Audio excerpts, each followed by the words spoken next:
बिखरे कपड़े हो या रिश्ते सहेजना ही पड़ता है नंदोई जी। नेहा की सास का फ़ोन आया। शालिनी और दामाद जी आए हैं, बहू जल्दी आ जा।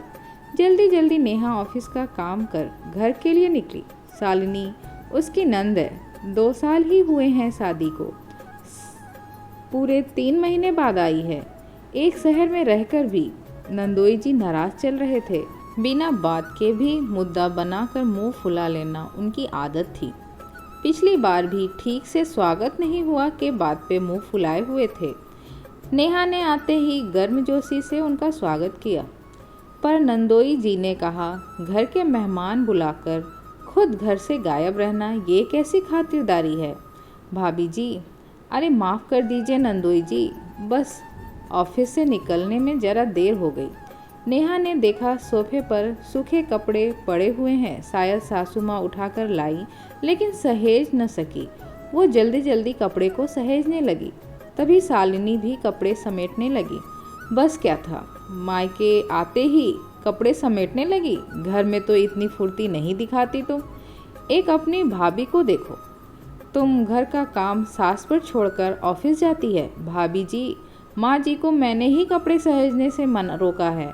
ये काम उनका नहीं, घर की बहू का है। आपसे ही शालिनी ये सब बुरी आदतें सीखकर अपने ससुराल में भी यही करना चाहती है, इसलिए मैं इसे कम आने देता हूँ। ये तो आप घर बुलाने आई तो मैं इसे लेकर आ गया। नया नया दामाद घर का और घर की पुरानी बहू को बेइज्जत करने पर तुला हुआ था। बहू हर बात का मुस्कुराकर जवाब दे रही थी। सास ने दामाद को बहुत तीखी नज़र से देखा, पर कुछ कह न पाई, क्योंकि वो चाह ही रहा था कि कुछ भी कोई कहे और बात का बतंगड़ हो जाए। फिर वो बिना बात के मुंह फुला लिए, फिर खूब मना मनोवल कर उन्हें ससुराल बुलाया जाए। छोड़ दो शालिनी कपड़ों को, भाई ससुराल में तो काम करती ही हो, अब इतने दिनों बाद मायके आई हो तो आराम से बैठो ना। वाह भाभी जी, कोई आपसे सीखे मीठा बोलकर ससुराल के खिलाफ भड़काना।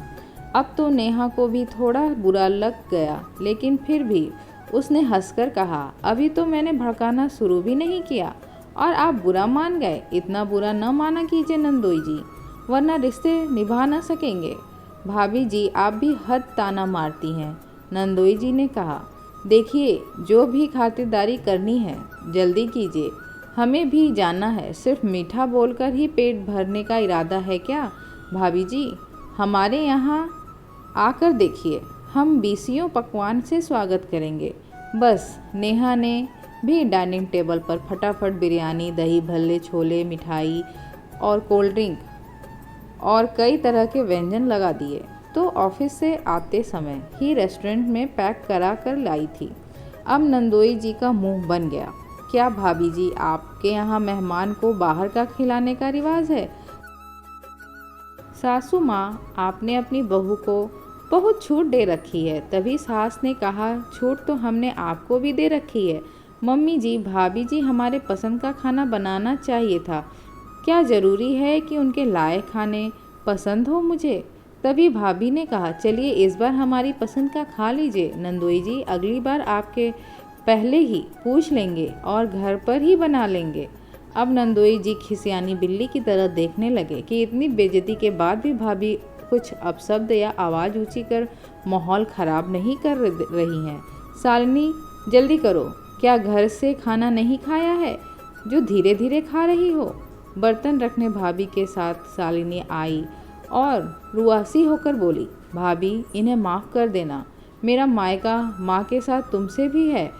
पगली, चाहे बिखरे कपड़े हो या रिश्ते, उन्हें सहेजना ही पड़ता है। और नंदोई जी चाहे जितनी भी नफरत करें, मगर तुम्हारा और मेरा प्यार ज़्यादा मजबूत है, और बिखरे रिश्ते हो या कपड़े, उन्हें सहेजने के लिए थोड़ा झुकना ही पड़ता है।